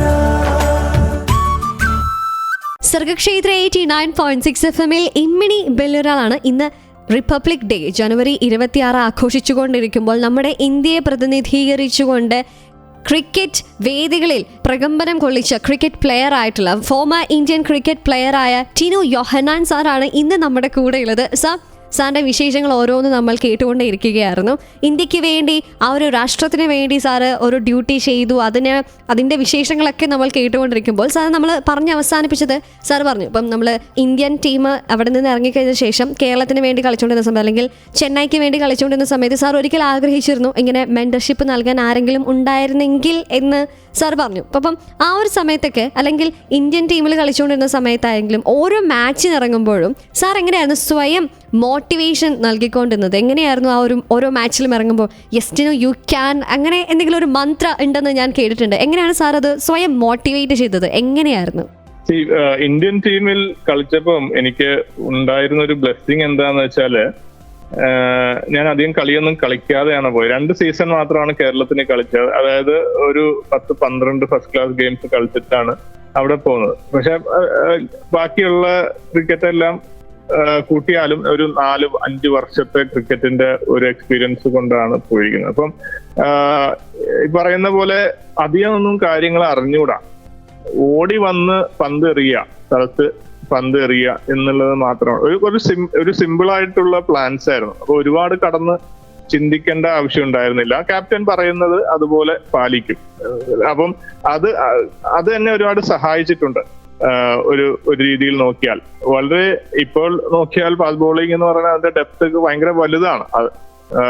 അതിൽ ഒരുപാട് രീതിയിലുള്ള പന്തുകൾ എറിയാം, ഒരുപാട് തോട്ട് പ്രോസസ് അതിന്റെ പുറകിലുണ്ട്, പ്ലാനിങ് ഉണ്ട്. കാരണം അത് ഉണ്ടായിരുന്നില്ല, വളരെ സിമ്പിൾ ആയിരുന്നു. ഓടി വന്ന് പന്തുകൾ എറിയുക, കറക്റ്റ് ലെങ്ത്തിൽ ഹിറ്റ് ചെയ്യുക, ഫീൽഡിനനുസരിച്ച് ബോൾ ചെയ്യുക. അപ്പൊ അത് ഇന്ത്യൻ ടീമിൽ എന്നെ ഒരുപാട് സഹായിച്ചിട്ടുണ്ട്. ഫസ്റ്റ് ക്ലാസ് ക്രിക്കറ്റിൽ എന്ത് ചെയ്തു അത് തന്നെ അവിടെയും ചെയ്യാൻ ശ്രമിച്ചിട്ടുണ്ട്. അപ്പോൾ പിന്നെ നോക്കുന്നത് ഈ പറയുന്ന പ്ലെയേഴ്സിന്റെ കൂടെ കളിക്കാൻ കിട്ടുന്ന ഒരു ഓപ്പർച്യൂണിറ്റി, ഇന്ത്യൻ ജേഴ്സി അണിയാൻ കിട്ടുന്ന ആ ഒരു വലിയ ഒരു പ്രിവിലേജ്, അതായിരുന്നു തീർച്ചയായിട്ടും ഉള്ള ഒരു ഇൻസ്പിറേഷൻ എന്ന് പറയുന്നത്. Okay, yes. അപ്പോൾ എന്തായാലും സാറിൻ്റെ ഓരോ വാക്കുകളും നമുക്ക് ഇപ്പം ക്രിക്കറ്റിനെ പ്രേമിച്ചുകൊണ്ടിരുന്ന, അല്ലെങ്കിൽ ഈ മാച്ചസ് ഒക്കെ അന്ന് ലൈവായിട്ടിരുന്ന് കണ്ടവർക്കൊക്കെ ഇങ്ങനെ എനിക്കൊന്നൊരു ഗൂസ് ബംസ് മൊമെൻ്റ് ആയിരിക്കുമേ. കാരണം യെസ്, ഞങ്ങളന്ന് കണ്ടതാ, ഞങ്ങളന്ന് ആവേശം കൊണ്ടതാ എന്ന് അവർ വിചാരിക്കുന്നുണ്ടായിരിക്കും. അവർ ആ ഒരു ഓർമ്മകളിലൂടെ സഞ്ചരിക്കുമ്പോൾ നമുക്ക് അവർക്ക് വേണ്ടിയിട്ട് ഒരു പാട്ട് വെച്ചു കൊടുക്കാം. പാട്ടിന് ശേഷം കേൾക്കാം ടിനു യോഹന്നാൻ എന്ന ഫോമർ ഇന്ത്യൻ ക്രിക്കറ്റ് പ്ലെയറിന്റെ വിശേഷങ്ങൾ ഇമ്മിണി ബെല്ലിരാളിലൂടെ. കൂടെയുള്ളത് ജോ ആണ്. 89.6 FM സർഗക്ഷേത്ര. സർഗക്ഷേത്ര 89.6 FM ഇമ്മിണി ബെല്ലിരാളാണ്. ഇന്ന് ഇമ്മിണി ബെല്ലിരാളിൽ നമ്മുടെ കൂടെയുള്ളത് കേരള ക്രിക്കറ്റ് ടീം മുൻ കോച്ച് ആൻഡ് നിലവിൽ ആന്ധ്രാപ്രദേശിന്റെ കോച്ചായ ടിനു യോഹന്നാൻ. ഈ പേര് കേൾക്കുമ്പോൾ തന്നെ നമുക്കറിയാം നമ്മുടെ ഇന്ത്യക്ക് വേണ്ടി കളിച്ച ഫോമർ ഇന്ത്യൻ ക്രിക്കറ്റ് പ്ലെയർ ആണ്. അദ്ദേഹത്തിന്റെ വിശേഷങ്ങളാണ് ഇന്ന് നമ്മൾ കേട്ടുകൊണ്ടിരിക്കുന്നത്. സോ യെസ് സാർ, നമ്മൾ സാറിന്റെ വിശേഷങ്ങളൊക്കെ കേട്ടു. സാറിനെ കുറിച്ച് ഞാൻ കൂടുതലൊന്ന് അന്വേഷിക്കാനായിട്ട് ഞാനൊന്ന് ഗൂഗിളൊന്ന് സെർച്ച് ചെയ്തു. അങ്ങനെ സെർച്ച് ചെയ്തപ്പോഴാണ് ഞാൻ ഓർത്ത് ഓക്കെ, എന്നാൽ പിന്നെ ഗൂഗിൾ സെർച്ച് എന്നൊരു സെഗ്മെന്റ് തന്നെ കൊണ്ടുവരേണ്ട ഒരു ആവശ്യകത ഉണ്ട് എന്നുള്ളത്. കാരണം അപ്പോൾ നമുക്ക് ആ ഒരു സെഗ്മെന്റിലേക്ക് തന്നെയാണ് നമ്മൾ കടന്നു പോകുന്നത്. യെസ്, ഗൂഗിൾ സെർച്ച് എന്ന സെഗ്മെന്റിലേക്ക് വരുമ്പോൾ സാർ, ഈ ഒരു സെഗ്മെന്റ് എന്നാന്ന് വെച്ചാൽ, സാറിന് ഞാനിങ്ങനെ സെർച്ച് ചെയ്ത് നോക്കിയപ്പോൾ ഞാൻ എൻ്റർ അടിക്കുന്നതിന് മുന്നേ ആളുകൾ സെർച്ച് ലിസ്റ്റ് ചെയ്ത കുറച്ച് ഐറ്റംസ് എൻ്റെ കണ്ണിൽ പെട്ടു. അപ്പോൾ ആ ചോദ്യങ്ങൾ, അല്ലെങ്കിൽ ആളുകൾക്ക് അറിയാൻ താല്പര്യമുള്ള, അവർ കേൾക്കാൻ ആഗ്രഹിക്കുന്ന ഉത്തരങ്ങൾക്ക് വേണ്ടിയിട്ടുള്ള ചോദ്യങ്ങളാണ് ഞാൻ ചോദിക്കുന്നത്. സാർ ഓക്കെ ആണല്ലോ അല്ലേ? ഓക്കെ. അപ്പം ടിനു യോഹന്നാൻ എന്ന് സെർച്ച് ചെയ്തപ്പോൾ അതിന്റെ ഫസ്റ്റ് വന്ന ഒരു സെർച്ച് ലിസ്റ്റിൽ വന്ന കാര്യമാണ് ഫാമിലി എന്നുള്ളത്. സോ സാറിന്റെ ഫാമിലിയെ കുറിച്ച് ഒന്ന് പറയാമോ? ഫാമിലി, പപ്പയും മമ്മിയും ഉണ്ട്, ഇപ്പോഴും ആരോഗ്യകരമായിട്ട് നിൽക്കുന്നു. അതല്ലാതെ എൻ്റെ വൈഫ് ഷീബ ഒരു കമ്പ്യൂട്ടർ എഞ്ചിനീയർ ആണ്. പക്ഷെ ഇപ്പോൾ ഞങ്ങളുടെ കുട്ടികളെ നോക്കി വീട്ടിലാണ് കൂടുതൽ സമയം സ്പെൻഡ് ചെയ്യുന്നത്. എനിക്ക് 3 മക്കളാണ്. എൽഡർ മോനാണുള്ളത്. മോന് ജോണസൺ, ജോണത്തിന് ഇപ്പം 12th എക്സാം കൊടുക്കാൻ പോകുന്നു. സോ അത് കഴിഞ്ഞിട്ട് 2 ഗേൾസ് ആണ് താഴെ, ഡോട്ടേഴ്സ്. രണ്ടാമത്തെ ആള് ജൊവീന ഇപ്പം 7th പഠിക്കുന്നു. പിന്നെ ജോവാൻ 6th പഠിക്കുന്നു. മക്കൾ ഏതെങ്കിലും സ്പോർട്ട് ഈവന്റിൽ അവരുടെ ഒരു താല്പര്യം കാണിച്ച് തുടങ്ങി? മോൻ കുറച്ച് ക്രിക്കറ്റ് കളിക്കും, ക്രിക്കറ്റിലൊരു താല്പര്യം കാണിക്കുന്നുണ്ട്. ലെഫ്റ്റ് ഹാൻഡ് ബാറ്റ്സ്മാൻ ആണ്, ഒരു മീഡിയം പേസ് എറിയും. പിന്നെ മോള് ജൊവീനയിലാണ് നമ്മുടെ പ്രതീക്ഷ. ജൊവീന കുറച്ച് അത്ലറ്റിക് എബിലിറ്റി ഒക്കെ ഉണ്ട്, ജൊവീന കുറച്ച് ബാസ്കറ്റ് ബോളൊക്കെ കളിക്കും. ജോവാന് അദ്ദേഹം ജിംനാസ്റ്റിക്സ് അതുപോലത്തെ കാര്യങ്ങളാണ്, കുറച്ച് ആക്രോബാറ്റിക് ആയിട്ടുള്ള ആളാണ്. അപ്പം 3 പേരും ആക്റ്റീവാണ്. പിന്നെ അവരെ പ്രോത്സാഹിപ്പിക്കുന്നുണ്ട്. അവരുടെ ഇഷ്ടം എങ്ങനെ കരിയർ മുന്നോട്ട് കൊണ്ടുപോകണമെന്നുണ്ട്. സാറിന്റെ മക്കളെ കുറിച്ച് പറയുമ്പോൾ സാറിനെ കുറിച്ച് എനിക്ക് കൂടുതലും ചോദിക്കാനായിട്ടുണ്ട്. സാറിന്റെ അച്ഛനിലേക്ക് ഒന്ന് പോകേണ്ടതായിട്ടുണ്ട്. എനിക്ക് തോന്നുന്നത് ഈ ഒരു സെഗ്മെന്റിന് ശേഷം ഞാൻ ആ ചോദ്യത്തിലേക്ക് വരുന്നതായിരിക്കും. ആൻഡ് നെക്സ്റ്റ് സെർച്ച് ലിസ്റ്റിലേക്ക് പോകുവാണെങ്കിൽ രണ്ടാമത്തെ കണ്ട ഒരു കാര്യമാണ് ബൗളിംഗ് സ്പീഡ് എന്ന് പറയുന്നത്. സാറിന്റെ ഏറ്റവും ഫാസ്റ്റസ്റ്റ് ആയിട്ടുള്ള ബൗളിംഗ് സ്പീഡ് ഏതായിരുന്നു? ബോളിംഗ് സ്പീഡിന് 140 ഒക്കെ ക്ലോക്ക് ചെയ്തിട്ടുണ്ട് ഹയസ്റ്റ് നോക്കുകയാണെങ്കിൽ. പക്ഷെ അല്ലെങ്കിൽ ആവറേജ് ആയിട്ട് എറിഞ്ഞിരുന്നത് 130, 135 ഇടയ്ക്കാണ് എറിഞ്ഞുകൊണ്ടിരുന്നത് കൂടുതലും. ഞാൻ തുടങ്ങിയപ്പോൾ അല്പം എക്സ്പ്രസ് ആയിരുന്നു. അതായത് MRF ഫേസ് ഫൗണ്ടേഷനിലൊക്കെ ആദ്യം പോയപ്പോൾ 17 വയസ്സിൽ പോയപ്പോൾ എക്സ്പ്രസ് ആയിട്ടുള്ള ഒരു ബോളറായിരുന്നു. അതായത് 140 ഒക്കെ സ്ഥിരമായിട്ട് എറിഞ്ഞുകൊണ്ടിരുന്ന ഇതാണ്. പിന്നെ അവിടെ ചെന്നിട്ടാണ് ബോളിംഗ് കാര്യങ്ങളൊക്കെ പഠിക്കുന്നത്. അപ്പം ആക്ഷന്റെ ഒരുപാട് വ്യത്യാസം വരുത്തി. അപ്പോഴാണ് ഈ ലൈൻ ആൻഡ് ലെങ്ത്തിലേക്ക് എറിയുക. അല്ലെങ്കിൽ ഒന്നെങ്കിൽ ബൗൺസർ അല്ലെങ്കിൽ യോർക്കർ, ഈ 2 പന്ത് എറിയുള്ളായിരുന്നു. പക്ഷെ ആക്ഷനിലൊക്കെ ആ ഒരു അഡ്ജസ്റ്റ്മെന്റ്സ് കാര്യങ്ങളൊക്കെ വരുത്തി കഴിഞ്ഞപ്പോൾ സ്പീഡ് തീർച്ചയായിട്ടും അല്പം ഒന്ന് കുറഞ്ഞിരുന്നു. പക്ഷെ കൂടുതലും എഫക്റ്റീവായി മാറാൻ കഴിഞ്ഞു. നെക്സ്റ്റ് സെർച്ച് ലിസ്റ്റിൽ വന്ന വാക്കാണ് ടിനു യോഹന്നാൻ നെറ്റ് വർത്ത്. എന്താണ് നെറ്റ് വർത്ത്? നെറ്റ് വರ್ತോ? ഞാന് എന്റെ ആരോഗ്യം, ഞാന് പിന്നെ എന്റെ കുടുംബം മാത്രമാണ് നെറ്റ് വർത്ത് ആയിട്ടുള്ളത്. ഞാനും എന്റെ ആളും പിന്നെ എന്റെ അല്ലാതെ നമ്മള് ശമ്പളത്തിൽ ജീവിക്കുന്ന ആൾക്കാരാണ്. ക്രിക്കറ്റും തീർച്ചയായിട്ടും ഒരു അസറ്റായിട്ട് കാണുന്നുണ്ട്. ദൈവം തന്നൊരു ടാലന്റ് ആണ്. അപ്പൊ അതാണ് നമുക്ക് വർത്തായിട്ടുള്ളത്. അത് ജീവിക്കുന്ന സമയം വരെ കൂടെ ഉണ്ടാവും, അതുകൊണ്ട് ജീവിക്കും. അത് വർത്തായിട്ട് നമ്മൾ അസറ്റായിട്ട് നമ്മൾ കൂടെ കൂട്ടുകയും തന്നെ ചെയ്യും. ബാക്കിയെല്ലാം ഇവിടെ തീർന്നു പോകുന്ന കാര്യങ്ങൾ. അടിപൊളി. ഓക്കെ, ഇത് എന്റെ ചോദ്യങ്ങൾ മാത്രമല്ല കേട്ടോ. ഇത് സാറൊന്ന് സെർച്ച് ചെയ്താൽ മതി. ടിനു യോഹന്നാൻ ഒന്ന് സെർച്ച് ചെയ്താൽ കാണുന്ന ആദ്യത്തെ കാര്യങ്ങളിൽ 3 മാത്രമാണ് ഞാൻ ചോദിച്ചത്. ഇനിയുണ്ട് ലിസ്റ്റ്. ഗൂഗിളിൽ ഞാൻ പറഞ്ഞോളാം ഇത് എഴുതാനായിട്ട് സെർച്ച് ചെയ്യുമ്പോൾ. ഓക്കെ. അപ്പൊ എന്തായാലും നമ്മുടെ ഒട്ടുമിക്ക ആളുകളുടെയും കുറച്ച് സംശയങ്ങൾ എന്തായാലും നമ്മൾ തീർന്നു. ഇനിയും കുറച്ചധികം ചോദ്യങ്ങൾ ചോദിച്ചറിയേണ്ടതായിട്ടുണ്ട്. വിശേഷങ്ങൾ അറിയാം ഇമ്മിണി വെള്ളിരാളിലൂടെ. യെസ്, ഇന്ന് നമ്മുടെ special guest former Indian cricket player Tinu യോഹന്നാന്റെ വിശേഷങ്ങൾ കേൾക്കാം പാട്ടുകൾക്ക് ശേഷം. Keep on listening to Sargakshetra 89.6 FM. കൂടെയുള്ളത് ജോ ആണ്. 89.6 FM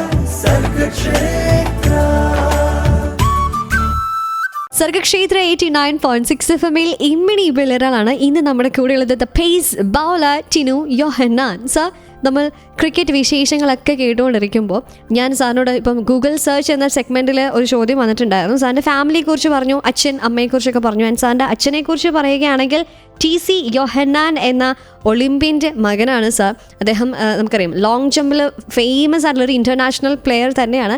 അപ്പം അച്ഛൻ ഈ ഒരു ലോങ് ജമ്പ് എന്ന് പറഞ്ഞിട്ടുള്ള ഒരു ഇനം തിരഞ്ഞെടുത്ത സമയത്ത് സാറ് ക്രിക്കറ്റ് തിരഞ്ഞെടുത്തു. അപ്പം എന്തുകൊണ്ട് ലോങ് ജമ്പിലേക്ക് പോകുന്നില്ല, അല്ലെങ്കിൽ അങ്ങോട്ട് പോകാനുള്ള ഒരു പ്രഷർ എപ്പോഴേലും വന്നിട്ടുണ്ടോ? ആ ഒരു ഫീൽഡിലേക്ക് എന്താ തിരിയാഞ്ഞേ എന്നുള്ള ചോദ്യങ്ങളോ അച്ഛൻ്റെ ഭാഗത്ത് നിന്ന് ഉണ്ടാവാൻ സാധ്യത കുറവാണ്.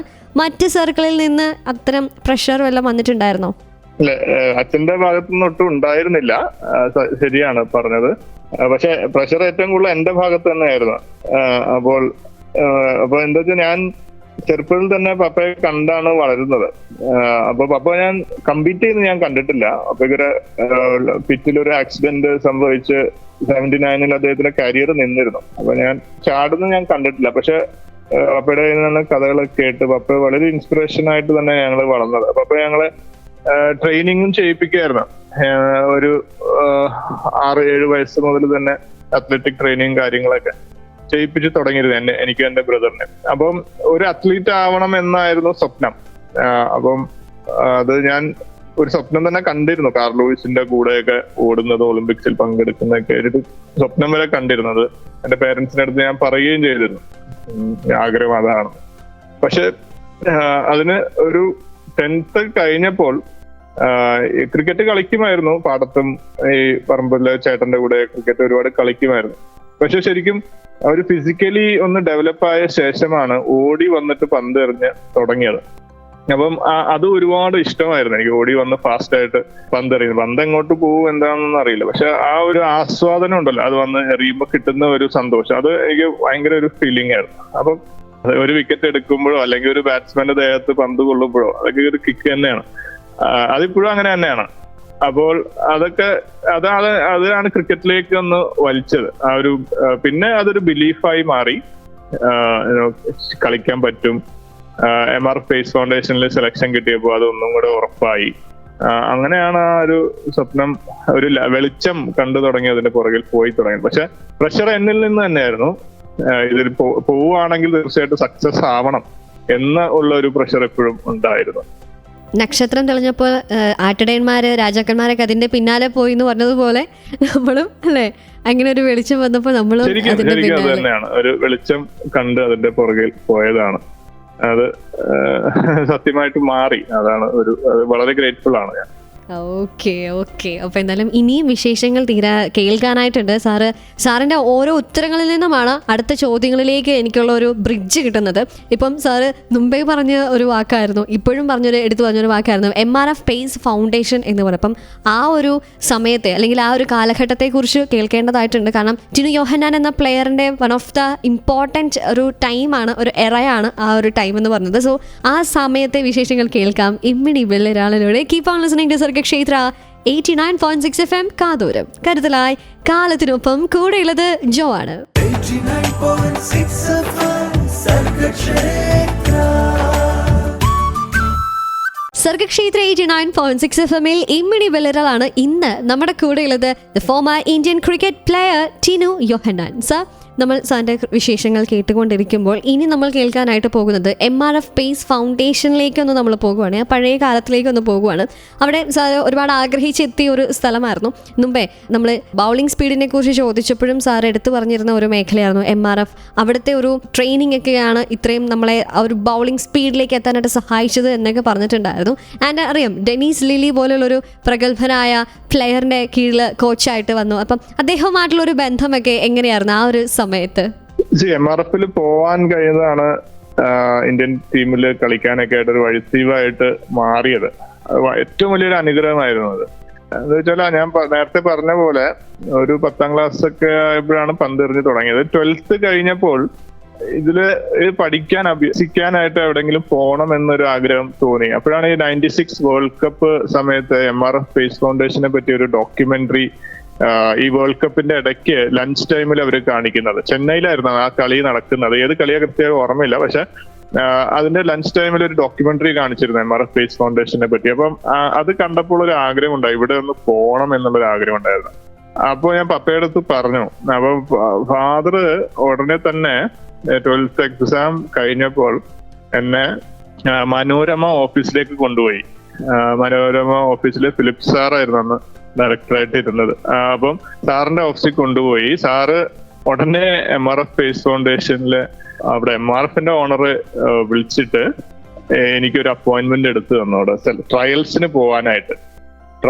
പോകാനായിട്ടൊരു അപ്പോയിന്റ്മെന്റ് എടുത്തു തന്നു. അല്ലെങ്കിൽ അവിടെ ട്രയൽസിന് പോകണമെങ്കിൽ സ്റ്റേറ്റ് കളിക്കണം. നമ്മള് കേരള സ്റ്റേറ്റ് അല്ലെങ്കിൽ ഏതെങ്കിലും സ്റ്റേറ്റിന് കളിച്ച് സ്റ്റേറ്റ് അസോസിയേഷൻ വഴിയാണ് അവിടെ ട്രയൽസിന് പോകുന്നത്. ഞാനൊന്നും കളിച്ചിട്ടില്ല, അന്ന് ക്ലബ് ക്രിക്കറ്റ് മാത്രം കളിച്ച് എന്നൊരു സമയമായിരുന്നു. പക്ഷെ ഇങ്ങനെ ഒരു ഓപ്പർച്യൂണിറ്റി കിട്ടി. MRFല് പോയി ഒരു ട്രയൽസ് കൊടുക്കാനായിട്ട് അവസരം കിട്ടി. ആ ട്രയൽസ് ജൂണിലാണ് പോണത്. ജൂണില് പോയി ഫസ്റ്റ് ബോൾ എറിഞ്ഞപ്പോ തന്നെ അവരിനി പോണ്ട, ഇവിടെ നിന്നോളാൻ പറഞ്ഞു. പിന്നെ 6 മാസം ശേഷമാണ് വീട്ടിൽ തിരിച്ച് കേരളത്തിന് വേണ്ടി കളിക്കാനായിട്ട് തിരിച്ച് വരുന്നത്. അപ്പൊ അങ്ങനെയാണ് വഴിത്തിരിവ്. ഡെന്നിസ് ലില്ലി കാരണമാണ് ഞാൻ യുനോ ആ ഡെന്നിസ് ലില്ലി സാറും ശേഖർ സാറും കാരണമാണ് ഞാൻ PA ശേഖർ അന്ന് അവിടുത്തെ ചീഫ് കോച്ചായിരുന്നു. അദ്ദേഹം കാരണമാണ് ഞാൻ ഇന്ന് ഈ നിലയിൽ എത്താനായിട്ടുള്ള കാരണം. സംശയമൊന്നുമില്ലാതെ തന്നെ പറയാം. ഓക്കെ, അങ്ങനെ പഴയ ഓർമ്മകളിലൂടെയൊക്കെ സാറ് സഞ്ചരിച്ചുകൊണ്ടിരിക്കുകയാണ്. The former Indian cricket player Tinu യോഹന്നാൻ്റെ ചരിത്ര വഴികളിലൂടെ സഞ്ചരിച്ചുകൊണ്ടേയിരിക്കുകയാണ് റിപ്പബ്ലിക് ഡേ സ്പെഷ്യൽ ഇമ്മിണി ബെല്ലിരാളിലൂടെ. അപ്പോൾ ദാ വിശേഷങ്ങളൊന്നും ഇവിടെ കഴിയുന്നില്ല, കേൾക്കാൻ അറിയാം. Keep on listening to Sargakshetra 89.6 FM. കൂടെ ഉള്ളത് ജോ ആണ്. 89.6 FM സർഗക്ഷേത്ര. സർഗക്ഷേത്ര 89.6 FM ഇമ്മിണി ബെല്ലിരളാണ്. കൂടെയുള്ളത് ജോ ആണ്. ഇന്ന് ഇമ്മിണി ബെല്ലിരാളിൽ ഇതുവരെ കേട്ടിരുന്നവർക്കറിയാം ആരാണ് ഇന്നത്തെ സ്പെഷ്യൽ ഗസ്റ്റ്. അവർക്ക് ഇങ്ങനെ കാതോർത്തിരിക്കുകയാണ് അടുത്ത വിശേഷം എന്താണ്. ഇപ്പോൾ കേൾക്കുന്നവർക്ക് വേണ്ടി പരിചയപ്പെടുത്തുന്നത് ഇന്ന് നമ്മുടെ കൂടെയുള്ളത് the former Indian cricket player Tinu Yohannan സാറാണ്. മുൻ കേരള ക്രിക്കറ്റ് ടീം കോച്ച്, അതുപോലെ തന്നെ നിലവിൽ ആന്ധ്രാപ്രദേശിന്റെ കോച്ച്, ദ പേസ് ബൗളർ. നമ്മുടെ ഇന്ത്യക്ക് കേരളത്തിന് അഭിമാനമായ ക്രിക്കറ്റ് പ്ലെയറിൻ്റെ കൂടെയാണ് നമ്മൾ ഇന്ന് റിപ്പബ്ലിക് ഡേ ആഘോഷിച്ചുകൊണ്ടിരിക്കുന്നത്. അദ്ദേഹത്തിൻ്റെ വിശേഷങ്ങളിലൂടെ നമ്മൾ സഞ്ചരിച്ചുകൊണ്ടിരിക്കുമ്പോൾ നമ്മൾ ഒരുപാട് കാര്യങ്ങൾ ഇങ്ങനെ സഞ്ചരിച്ചു കൊണ്ടിരിക്കുകയാണ്. ഒരുപാട് സാറിൻ്റെ യാത്രകളിലൂടെ, സാറിൻ്റെ ചരിത്ര വഴികളിലൂടെ സഞ്ചരിച്ചു കൊണ്ടിരിക്കുമ്പോൾ ഇനി കുറച്ച് നമ്മൾ പിന്നോട്ട് ഒന്നുകൂടെ പോവുകയാണെങ്കിൽ ജവ്ഗൽ ശ്രീനാഥ് അദ്ദേഹത്തിൻ്റെ ഒരു റിട്ടയർമെൻ്റ് ആയ ടൈമിൽ അദ്ദേഹത്തിൻ്റെ റീപ്ലേസ്മെൻ്റ് ആയിട്ടാണ് സാറ് ടീമിൽ കടന്നു വരുന്നത്. ആ ഒരു ടൈമിൽ ശ്രീനാഥ് സാറുമായിട്ട് കമ്പയർ ചെയ്യപ്പെടാൻ കാരണമായിട്ടുണ്ടോ? എന്താണ് സാറിന് പറയാനായിട്ടുള്ളത്? അതെ, തീർച്ചയായിട്ടും ഒരു കമ്പാരിസൺ ഉണ്ടായിരുന്നു. എന്താ വെച്ചാൽ എന്റെ ആക്ഷൻ, എന്റെ ബോളിംഗ് രീതി അദ്ദേഹത്തിന്റെ ബോളിംഗ് രീതിയായിട്ട് ഒരുപാട് സാമ്യങ്ങൾ ഉണ്ടായിരുന്നു. അതുകൊണ്ട് തന്നെയാണ് കൂടുതലും ഞാനും ഒരു west Indian style of fast bowling ആയിരുന്നു എനിക്ക് നാച്ചുറൽ ആയിട്ട് വന്നത്. വളരെ ഓപ്പൺ ചെസ്റ്റഡ് ആയിട്ടുള്ള ഒരു ബോളിംഗ് രീതിയായിരുന്നു. ഇൻസ്വിങ് ആയിരുന്നു കൂടുതലും എറിയുന്നത്. അപ്പൊ ഇതെല്ലാം ജവ്ഗൽ ശ്രീനാഥിന്റെ പ്രത്യേകതയും കൂടെയാണ്. അദ്ദേഹത്തിന്റെ കൂടെ ഒരു ടെസ്റ്റ് മാച്ച് കളിക്കാനും അവസരം കിട്ടിയത് വലിയൊരു ഭാഗ്യമായിട്ട് തന്നെ ഞാൻ അതിനെ കാണുന്നത്. അപ്പോൾ പിന്നെ ഇപ്പോഴും ശ്രീഭായി ആയിട്ട് നല്ല ബന്ധത്തിൽ തന്നെയാണ്. അതൊരു ഭയങ്കര ഒരു ലെജൻഡാണ്. വളരെ പ്രിവിലേജ് തന്നെയാണ് അദ്ദേഹത്തിന്റെ കൂടെ കമ്പാരിസൺ കിട്ടുന്നത് പറയാം. സൂപ്പർ. അതിങ്ങനെ നമ്മൾ എന്താണ് നെഞ്ചോട് ചേർത്ത് വെച്ച് ഇങ്ങനെ നടക്കുന്നു അല്ലേ ആ ഒരു മൊമെന്റ്? സംശയമില്ല തന്നെ പറയാം. ഓക്കെ, അങ്ങനെ ഞങ്ങൾക്കും സംശയമില്ല. കാരണം കേരളത്തിന് അഭിമാനമായി നിലനിന്ന ഒരു ക്രിക്കറ്റ് പ്ലെയറിന്റെ വിശേഷങ്ങളാണ് കേട്ടുകൊണ്ടിരിക്കുന്നത്. റിപ്പബ്ലിക് ഡേ സ്പെഷ്യൽ ഇമ്മിണി ബെല്ലിരാളിലൂടെ വിശേഷങ്ങൾ ഇനിയും ധാരാളം കേൾക്കാനുണ്ട്. So keep on listening to Sargakshetra 89.6 FM. കാതോരം കരുതലായി കാലത്തിനൊപ്പം. 89.6 FM സർഗക്ഷേത്ര. സർഗക്ഷേത്ര 89.6 FM ഇമ്മിണി ബെല്ലിരളാണ്. കൂടെയുള്ളത് ജോ ആണ്. ഇന്ന് ഇമ്മിണി ബെല്ലിരാളിൽ നമ്മുടെ കൂടെയുള്ളത് ടിനു യോഹന്നാൻ സാർ എന്നത് former Indian cricket player. Sir, നമ്മൾ സാറിൻ്റെ വിശേഷങ്ങളിലൂടെ ഇങ്ങനെ സഞ്ചരിച്ച് ഇങ്ങനെ പന്ത് ഇങ്ങനെ സ്പീഡിൽ പോകുന്നത് നമുക്ക് സ്പീഡിൽ പോകാനായിട്ട് പറ്റിയില്ല. കാരണം നമ്മളിങ്ങനെ സാറിൻ്റെ ഓരോ വിശേഷങ്ങളിങ്ങനെ ഞങ്ങളിങ്ങനെ കണ്ട്, അല്ലെങ്കിൽ നമ്മൾ പറഞ്ഞു കേട്ടിട്ടുള്ള, നമ്മൾ യൂട്യൂബിലൂടെ കണ്ടറിഞ്ഞിട്ടുള്ള ഓരോ കാഴ്ചകളുടെയൊക്കെ വിശേഷങ്ങളിലൂടെ ഇങ്ങനെ സഞ്ചരിക്കുമ്പോൾ എടുത്തു പറയേണ്ട ഒരു കാര്യമാണ് ഇംഗ്ലണ്ടിനെ ഞെട്ടിച്ച ആ ബോൾ. മാർക്കസ് ട്രെസ്കോത്തിക് എന്ന ഒരു പ്ലെയറിനെ വിക്കറ്റ് പിഴുത ആ ഒരു ഇൻ സ്വിങ്ങിങ് ഡെലിവറി, അത് ലോകമെമ്പാടും ആഘോഷിച്ച, അല്ലെങ്കിൽ എല്ലാവരും അഭിനന്ദിച്ച ഒരു മൊമെന്റ് തന്നെയായിരുന്നു. പക്ഷെ ആ ഒരു മൊമെന്റിലേക്ക് നമ്മൾ പോകുന്നതിന് മുന്നേ എൻ്റെ ചോദ്യം അതല്ല, അന്ന് ആ ഒരു പ്രകടനം കാഴ്ചവെച്ച സമയത്ത് സാറിനെ ആദ്യം അഭിനന്ദിച്ച വാക്കുകൾ ആരുടേതായിരുന്നു പെട്ടെന്ന് കാതിലേക്ക് വന്നത്? ഇപ്പം ടെലിഫോണിക് വഴിയാണെങ്കിലും നേരിട്ടാണെങ്കിലും വീഡിയോ വഴിയാണെങ്കിലും ആരുടെയാണ് ഇപ്പോഴും ഓർത്തു നിൽക്കുന്ന ആദ്യ വാക്കുകൾ ആരുടേതാണ്? ആദ്യ വാക്കുകൾ തീർച്ചയായിട്ടും ഗ്രൗണ്ടിൽ തന്നെ ആയിരുന്നു. അപ്പൊ ഞാൻ പന്ത് എറിയുന്ന മുമ്പിട്ട് എനിക്ക് ഓർമ്മയുണ്ട്, സച്ചിൻ ടെണ്ടുൽക്കർ ആയിരുന്നു മിഡ് ഓഫിൽ നിന്നത്. മിഡ് ഓണിൽ സൗരവ് ഗാംഗുലി, ക്യാപ്റ്റൻ സൗരവ് ഗാംഗുലി. അപ്പം അവര് തന്നെയാണ് ആ ഒരു സെഷനിൽ വലിയ വിക്കറ്റ്സ് പോകുന്നുണ്ടെന്നല്ല, കുറച്ച് ടൈറ്റ് ആയിട്ട് പോയിക്കൊണ്ടിരിക്കുകയായിരുന്നു. അപ്പൊ അവര് തന്നെയാണ് സ്ട്രാറ്റജി ഇട്ടത്. അവിടെ എറിഞ്ഞുകൊണ്ടിരിക്കാം, കുറച്ച് മെയ്ഡിൻസ് എറിയാം, കുറച്ചു നേരം ഗെയിമിൽ കുറച്ച് കൺട്രോൾ തിരിച്ച് കൊണ്ടുവരാം, വിക്കറ്റ് വീണ് കഴിഞ്ഞാൽ വീണ്ടും സ്പിന്നേഴ്സിനെ കൊണ്ടുവന്ന് അറ്റാക്ക് ചെയ്യാം എന്നുള്ള ഒരു പദ്ധതിയൊക്കെ ഇട്ടാണ് പോയിക്കൊണ്ടിരുന്നത് ആ കളി. അപ്പോഴാണ് ഞാൻ ആ ഓഫ് സ്റ്റംപ് ലൈന് പിടിച്ച് എറിഞ്ഞുകൊണ്ടിരുന്നത്. പക്ഷെ എന്റെ ബോള് സാധാരണ കുത്തിയിട്ട് ലെഫ്റ്റ് ഹാൻഡർ ബാറ്റ്സിനെ വിട്ടുപോവുകയാണ് സാധാരണ ചെയ്യുന്നത്. പക്ഷെ ആ ബോള് ഞാൻ വിട്ടുപോകാനായിട്ട് തന്നെ എറിഞ്ഞതാണ്. പക്ഷെ എങ്ങനെ സംഭവിച്ചെന്ന് അറിയില്ല, അത് അകത്തേക്ക് വന്നു. അത് വളരെയധികം എന്റെ പന്തുകൾ അങ്ങനെ അകത്തോട്ട് വരാറില്ല ലെഫ്റ്റ് ഹാൻഡ് ബാറ്റ്സ്മാന്. പക്ഷെ അത് ഇപ്പോ ഉള്ള വീഡിയോസ് തിരിച്ച വീഡിയോസ് എടുത്ത് നോക്കുമ്പോൾ പിച്ചില് ആ ഇമ്പാക്ടിന് ശേഷമാണ്, അത് എയറിലല്ല അകത്തോട്ട് വന്ന് തട്ടിയ ശേഷമാണ് അത് അകത്തോട്ട് വരുന്നത്. അകത്തോട്ടും അല്ല, ലൈനൊന്ന് ഹോൾഡ് ചെയ്ത് സ്റ്റമ്പിലേക്ക് കൊള്ളുകയായിരുന്നു. ഒരു മിസ് ജഡ്ജ്മെന്റ് ആയിരുന്നു മാർക്കസ് സ്കോത്തിക്കിന്റെ ഭാഗത്ത് നിന്ന് നമ്മൾ നോക്കുകയാണെങ്കിൽ. തീർച്ചയായിട്ടും അഭിനന്ദിച്ച് പിന്നെ ജോൺ റൈറ്റ് വന്നിട്ട് തീർച്ചയായിട്ടും ആ ഒരു വിക്കറ്റ് ഒരു മഹത്വം അന്ന് പറയുകയുണ്ടായിരുന്നു. അതായത് അദ്ദേഹമായിരുന്ന അന്ന് ഏറ്റവും ഫോമിൽ നിന്നിരുന്ന ഒരു ബാറ്റ്സ്മാൻ ഇംഗ്ലണ്ട് ടീമിന്. അപ്പം 2 ഇന്നിങ്സിലും അദ്ദേഹത്തിനെ ഔട്ടാക്കാൻ കഴിഞ്ഞിരുന്നു.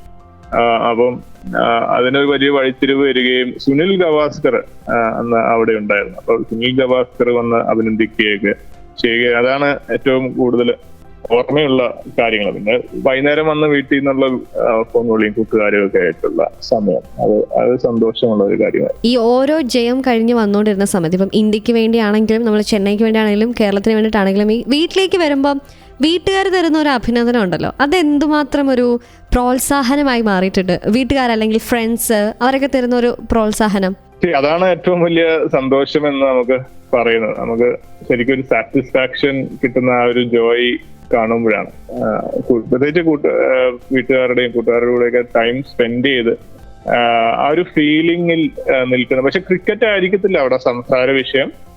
ചിലപ്പം വേറെ കാര്യങ്ങളൊക്കെ ആയിരിക്കും സംസാരിക്കുന്നത്. ക്രിക്കറ്റ് സംസാരിക്കാൻ നമുക്ക് താല്പര്യം ഉണ്ടാവില്ല ആ ഒരു കൂട്ടത്തിൽ പോകുമ്പോൾ. പക്ഷെ അവിടെ നിൽക്കുമ്പോൾ ഒരു സാറ്റിസ്ഫാക്ഷൻ ഉണ്ട്. നമ്മള് ജോലി നല്ലതായിട്ട് ചെയ്തു എന്നുള്ളൊരു സാറ്റിസ്ഫാക്ഷനിലൂടെ അവിടെ ഇരിക്കുമ്പോൾ അതിന്റെ ഒരു പ്രത്യേക ഫീലിംഗ്, മെന്റാലിറ്റി, കോൺഫിഡൻസ് ഡിഫറെന്റ് തന്നെയാണ്. അത് ഏത് മേഖലയിലാണെങ്കിലും അങ്ങനെ തന്നെയാണല്ലോ. അപ്പോൾ ഗ്രൗണ്ടിൽ തീർച്ചയായിട്ടും അപ്പം ഗ്രൗണ്ടിൽ മാക്സിമം 100% കൊടുക്കുക.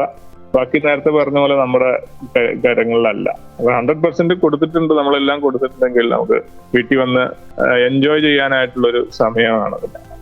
ഓക്കെ, അപ്പൊ എനിക്ക് തോന്നുന്നു സാർ ഇങ്ങനെ പറഞ്ഞ് ഇങ്ങനെ കൺക്ലൂഷനിലേക്ക് എത്തുമ്പോൾ നമ്മളെ കേട്ടുകൊണ്ടിരിക്കുന്ന ഒരുപാട് പേരുണ്ട്. ക്രിക്കറ്റിനെ ആരാധിക്കുന്ന, ആദരിക്കുന്ന, ക്രിക്കറ്റിലേക്ക് കടന്നു വരണമെന്ന് വാഞ്ചിക്കുന്ന ഒരുപാട് ആളുകളുണ്ട്. പുതിയ തലമുറയ്ക്ക് വേണ്ടി സാറിന് എന്താണ് പറയാനായിട്ടുള്ളത് എന്ന് കാത്തിരിക്കുന്നവരുണ്ട്. അവർക്ക് വേണ്ടിയിട്ട് സാർ അത് പറയും അല്ലേ? തീർച്ചയായിട്ടും പറയും. ഒരുപാട് പറയാനുണ്ട്. അപ്പൊ എന്തായാലും അത് നമുക്ക് കുറച്ച് ലേറ്റായി വന്നാലും ലേറ്റസ്റ്റ് ആയി വരുവേ എന്ന് പറഞ്ഞതുപോലെ തന്നെ കുറച്ച് പാട്ടുകൾക്ക് ശേഷം അത് കേട്ടറിയാം എന്താണ് എന്നുള്ളത് മിസ് ചെയ്യരുത്. So keep on listening to Sargakshetra 89.6 FM. ഇമ്മിണി വിളറലാണ്, കൂടെയുള്ളത് ജോ ആണ്.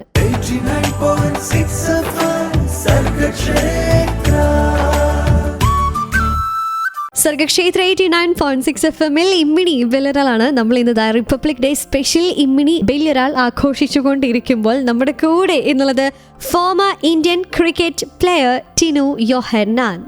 സാറിന്റെ വിശേഷങ്ങൾ നമ്മളെല്ലാം കേട്ടു. നമ്മൾ ഇനി എല്ലാവരും കാതോർത്തിരിക്കുന്നത് എന്താണ് സാറിന് പുതിയ തലമുറയോട് പറയാനായിട്ടുള്ളത് എന്നുള്ളതാണ്. അതുപോലെ തന്നെ എന്താണ് സാറിന്റെ ഭാവി പ്ലാൻസ്, ഫ്യൂച്ചർ പ്ലാൻ എന്താണ് എന്നറിയാനായിട്ട് ആഗ്രഹവുമുണ്ട്. എന്താണ് ഭാവി തലമുറയ്ക്ക്? ഇപ്പൊ ക്രിക്കറ്റ് കളിക്കുന്ന ഒരുപാട് കുട്ടികളുണ്ട്. ക്രിക്കറ്റിലോടുള്ള ആ അട്രാക്ഷൻ ഒരുപാട് കൂടിക്കൊണ്ടിരിക്കുന്ന ഒരു സമയമാണ്. പക്ഷെ ഒന്നേ പറയാനുള്ളൂ, നിങ്ങൾ എന്തിനു വേണ്ടി ക്രിക്കറ്റ് കളിച്ചു? ആദ്യം നിങ്ങൾ എന്തിനു വേണ്ടി ക്രിക്കറ്റ് കളിച്ചു? ബാറ്റോ ബോളോ എടുത്ത് ആദ്യമേ എറിഞ്ഞോ അല്ലെങ്കിൽ അടിച്ചു തുടങ്ങിയപ്പോൾ എന്തായിരുന്നു അതിനുള്ള കാരണം? അത് തന്നെ അവസാനം വരെ കണ്ടിന്യൂ ചെയ്യുക എന്നുള്ളതാണ്. മിക്കവാറും 99% നേരത്തെ പറഞ്ഞ പോലെ അതിൽ നിന്ന് കിട്ടുന്ന ഒരു സന്തോഷം, ക്രിക്കറ്റ് കളിക്കുമ്പോൾ നമുക്ക് ഒരു വിക്കറ്റ് എടുക്കുമ്പോഴോ അല്ലെങ്കിൽ ബൗണ്ടറി അടിക്കുമ്പോഴോ അല്ലെങ്കിൽ റൺസ് അടിച്ച് ടീമിനെ ജയിപ്പിക്കുമ്പോഴോ കിട്ടുന്ന ഒരു സന്തോഷം, അതായിരിക്കും 99% ഉള്ള കാരണം നമ്മൾ ക്രിക്കറ്റ് കളിക്കാനുള്ളത്. അപ്പം അത് കാത്തു സൂക്ഷിക്കുക എപ്പോഴും. റിസൾട്ട്സ് വരും, വരാതിരിക്കും, സെലക്ഷൻ കിട്ടും, കിട്ടാതെ ഇരിക്കും, അത് നമ്മുടെ കയ്യിലല്ല. പക്ഷെ എൻജോയ് ചെയ്യുക, ഗെയിം എൻജോയ് ചെയ്യുക. പ്രൊഫഷണൽ ക്രിക്കറ്റ് കളിക്കാൻ ആഗ്രഹമുണ്ടെങ്കിൽ ഹാർഡ് വർക്ക് ചെയ്യുക. അതും കറക്റ്റ് സ്ഥലങ്ങളിൽ പോയി ചെയ്യേണ്ടത് ഇമ്പോർട്ടന്റ് ആണ്. എവിടെ ചെയ്താലും നമുക്ക് എവിടെയെങ്കിലും ചെയ്താൽ ഇമ്പ്രൂവ്മെന്റ് വരണമെന്നില്ല. കറക്റ്റ് ആൾക്കാരുടെ അടുത്ത് പോയി കാര്യങ്ങൾ മനസ്സിലാക്കി നല്ല എൻവയറമെന്റിൽ വർക്ക് ചെയ്താൽ തീർച്ചയായിട്ടും റിസൾട്ട്സ് ബെറ്റർ ആയിട്ട് കിട്ടും. ആൻഡ് ഒരു പ്രൊഫഷനായിട്ട് അത് കാണേണ്ട ഇമ്പോർട്ടന്റ് ആണ്. നിങ്ങൾ ശരിക്കും പ്രൊഫഷണൽ ക്രിക്കറ്റ് കളിക്കാൻ ആഗ്രഹിക്കുന്നുണ്ടെങ്കിൽ പ്രൊഫഷനായിട്ട് ഒരു ജോലിയായിട്ട് തന്നെ കാണുക. അത്രയും അവേഴ്സ് തന്നെ അതിൽ സ്പെൻഡ് ചെയ്യുകയാണെങ്കിൽ റിസൾട്ട്സ് തീർച്ചയായിട്ടും കിട്ടും. നമ്മളെല്ലാം വിചാരിക്കുന്നതിനെക്കാട്ടിൽ അടുത്താണ് സക്സസ് ഉള്ളത് ഈ കളിയിൽ. നമ്മൾ ഒരുപക്ഷെ വിചാരിക്കും ഇന്ത്യൻ ടീമൊക്കെ ഒരുപാട് ദൂരെയാണല്ലോ എന്ന് ചിന്തിക്കും, പക്ഷെ അല്ല, അടുത്താണ്. നിങ്ങൾക്ക് ടാലന്റ് ഉണ്ടെങ്കിൽ തീർച്ചയായിട്ടും എത്തിപ്പെടാൻ കഴിയുന്ന ഒരു സ്ഥലമാണ്. അത് എന്റെ പുറകിൽ നിങ്ങൾ എഫേർട്ട് ഇടുകയാണെങ്കിൽ തീർച്ചയായിട്ടും എത്തും. ഓക്കെ, ആൻഡ് സാറിന്റെ ഫ്യൂച്ചർ പ്ലാൻസ് ഇനി എന്തൊക്കെയാണ്? What next? ഓപ്പൺ ആണ്. ഞാൻ കോച്ചിങ്ങിലേക്ക് ഇപ്പൊ കാലെടുത്ത് വെച്ചിട്ട് 12 വർഷമായി. ഈ ഒരു മേഖലയിൽ തന്നെ മുന്നോട്ട് തുടരാനാണ് ആഗ്രഹം. എന്ത് ഓപ്പർച്യൂണിറ്റി വരും എന്ന് മുന്നിൽ അറിയില്ല. ഇപ്പോൾ ആന്ധ്ര ടീമിന്റെ കോച്ചാണ് ഈ വർഷം, അടുത്ത വർഷം എന്താണെന്ന് അറിയില്ല. എന്ത് വന്നാലും നമ്മൾ അത് സ്വീകരിക്കും.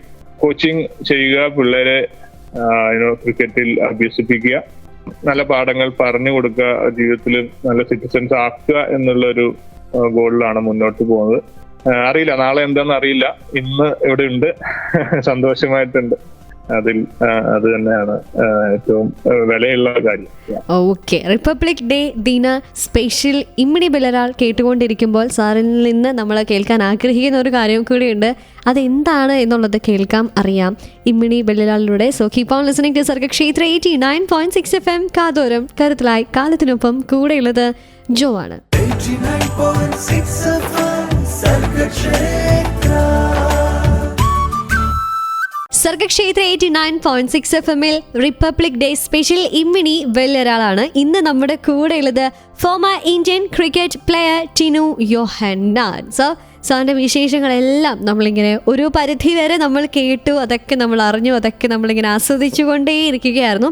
ഇനി സാറിന് ചോദിക്കാനുള്ളത്, ഞാൻ പറഞ്ഞ പോലെ തന്നെ റിപ്പബ്ലിക് ഡേ സ്പെഷ്യൽ ഇമ്മിണി ബില്ലരാളാണ്. അതുകൊണ്ട് തന്നെ നമുക്കറിയാം സാർ ആദ്യമായിട്ട് ജേഴ്സി അണിഞ്ഞ ആ ഒരു മൊമെന്റിനെ കുറിച്ചാണ് കേൾക്കാനായിട്ടുള്ളത്. ഒരു ഇന്ത്യൻ നാഷണൽ ഡ്യൂട്ടിക്ക് വേണ്ടിയിട്ട് ഇറങ്ങിയപ്പോൾ ആ ഒരു മൊമെന്റ് എന്തുമാത്രമായിരുന്നു. ആൻഡ് റിപ്പബ്ലിക് ഡേ ദിനത്തിൽ സാറിന് എന്താണ് നമ്മുടെ എല്ലാ ശ്രോതാക്കളോടും കേട്ടുകൊണ്ടിരിക്കുന്ന എല്ലാവരോടും പറയാനായിട്ടുള്ള കാര്യം? ഇന്ത്യൻ ജേഴ്സി അണിഞ്ഞപ്പോൾ നേരത്തെ പറഞ്ഞ പോലെ തന്നെ സ്വപ്നം സാക്ഷാത്കാരമായ ഒരു സമയമായിരുന്നു. ഞാൻ ശരിക്കും ഒരു സ്വപ്ന ലോകത്ത് തന്നെ ആയിരുന്നു അന്ന് വരെ. നമ്മള് കൂടെ കളിച്ചിട്ടില്ലെങ്കിലും പക്ഷെ കളിക്കാൻ ആഗ്രഹിച്ചുള്ള ആൾക്കാർ ടിവിയിൽ കണ്ടിട്ടുള്ള സച്ചിനും ദ്രാവിഡിന്റെ കൂടെയൊക്കെ കുറച്ച് സൗത്ത് സോണിലൊക്കെ ക്രിക്കറ്റ് കളിച്ചിരുന്നു. അനിൽ ഭായ്, ശ്രീനാഥൊക്കെ ആയിട്ട്. സച്ചിൻ, സൗരവൊക്കെ ആയിട്ട് ആദ്യമായിട്ടാണ് കളിക്കാൻ അവസരം കിട്ടുന്നത്. അപ്പോൾ അങ്ങനെ ഒരു യൂണിറ്റ് കൊണ്ട് കളിക്കാൻ ഇറങ്ങുമ്പോൾ പിന്നെ നമുക്ക് ഭയപ്പെടാനൊന്നും ഉണ്ടായിരുന്നില്ല. എനിക്ക് ഭയപ്പെടാനൊന്നും ഉണ്ടായിരുന്നില്ല. അവരുടെ കൂടെ ഇറങ്ങി കളിച്ചാൽ മതി. അപ്പൊ അങ്ങനെ ഒരു ഫീലിംഗ് ആയിരുന്നു. അപ്പം ഒരു ഫ്രീഡം, ഒരു ഫീൽ ഓഫ് ഫ്രീഡം ആയിരുന്നു അവിടെ ചെന്ന് ഇറങ്ങിയപ്പോൾ. നമ്മൾ ഒരുപക്ഷെ വിചാരിക്കുമ്പോൾ ടെൻഷൻ ഉണ്ടായിരുന്നു, പ്രഷർ ഉണ്ടായിരുന്നു, അതെല്ലാം ഉണ്ടായിരുന്നു, ഇല്ലാന്ന് ഞാൻ പറയുന്നില്ല. പക്ഷെ അതിനെക്കാട്ടിൽ വലിയൊരു സെൻസ് ഓഫ് ഫ്രീഡം ആയിരുന്നു ആ ഇന്ത്യൻ ടീം ജേഴ്സിയാണ് ഞാൻ അവിടെ പന്ത് എറിയാനായിട്ട്. ആദ്യ പന്ത് എനിക്ക് ന്യൂ ബോൾ തരികയും ചെയ്തിരുന്നു. അപ്പം ആദ്യ പന്ത് എറിയാൻ തുടങ്ങിയപ്പോൾ വളരെ ഒരു സ്വതന്ത്രമായിട്ടുള്ള ഒരു ഫീലിംഗ് തന്നെയായിരുന്നു. എൻജോയ് ചെയ്തൊരു നിമിഷമായിരുന്നു ആ പിന്നെ ഇന്ത്യൻ ടീം ജേഴ്സി അണിഞ്ഞപ്പോഴും പിന്നെ അഭിമാനം അതിന്റെ മേളിലായിരുന്നു. Pride of wearing Indian colours. അപ്പം എനിക്ക് സന്ദേശമായി പറയാനുള്ളതും ഈ രാജ്യമാണ് നമ്മുടെ എല്ലാം. ഈ രാജ്യത്തെ പോലെ മറ്റൊരു രാജ്യമില്ല. നമ്മൾ പുറത്ത് പോകുമ്പോൾ അറിയാം.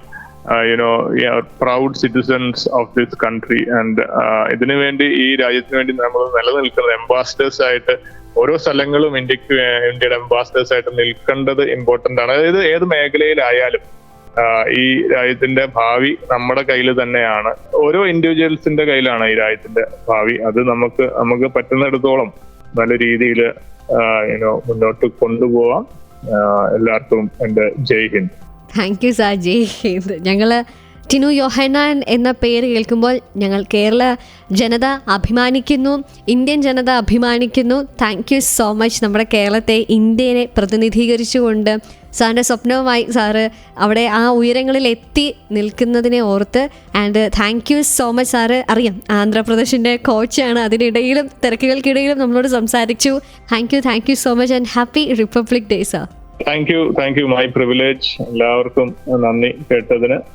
God bless you all. Okay, yes, ഇമ്മിണി ബില്ലരാളിൽ നമ്മുടെ കൂടെ ഉണ്ടായിരുന്നത് നമ്മുടെ special guest former Indian cricket player Tinu Yohannan. And next week ആരാണ് ഇതുപോലെ നമ്മളേറെ കാത്തിരിക്കുന്ന സെലിബ്രിറ്റീസിന്റെ വിശേഷങ്ങളൊക്കെ നമുക്ക് കേട്ടറിയാം. So this is RJ Joe signing off from ഇമ്മിണി ബില്ലരാൾ.